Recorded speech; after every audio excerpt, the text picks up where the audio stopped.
एक बार एक गांव में आग लगी। आग से जलने की डर से सारे गांव वाले गांव छोड़ करके और गांव के बाहर जमा हो गए। लेकिन कुछ ही देर बाद उन्हें एक अजीबोगरीब घटना दिखाई देती है। घटना क्या है?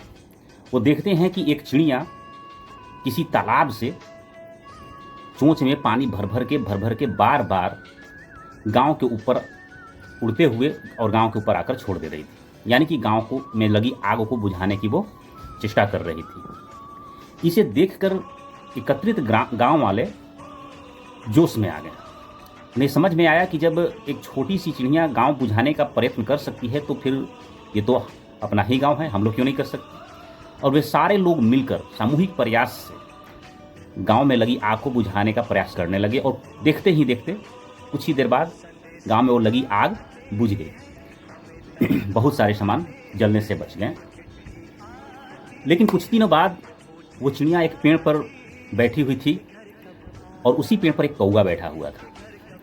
कौवे ने उस चिड़िया से पूछा, कैसे ये बताओ, तुम उस दिन गांव में लगी आग को बुझाने के लिए अपने चोंच में पानी भरकर और गांव के ऊपर डाल रहे थे, तुमको क्या लग रहा था कि तुम्हारी चोंच की पानी से वो गांव की आग बुझ जाती?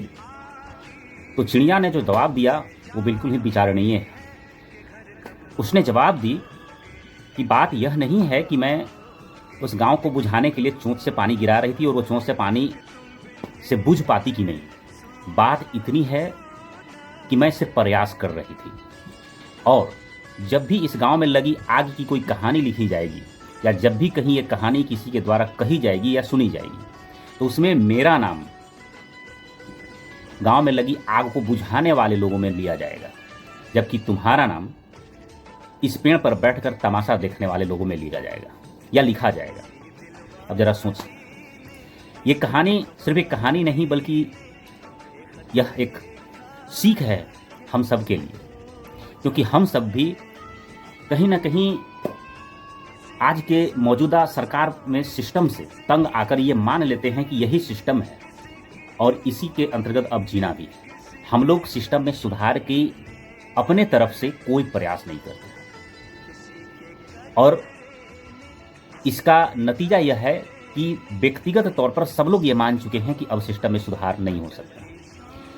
लेकिन चिड़िया की भांति अगर एक एक कर सब लोग अपने तरफ से प्रयास करने लगे तो हो सकता है यह प्रयास सामूहिक हो जाए और एक दिन सिस्टम में बदलाव जरूर नजर आने लगे।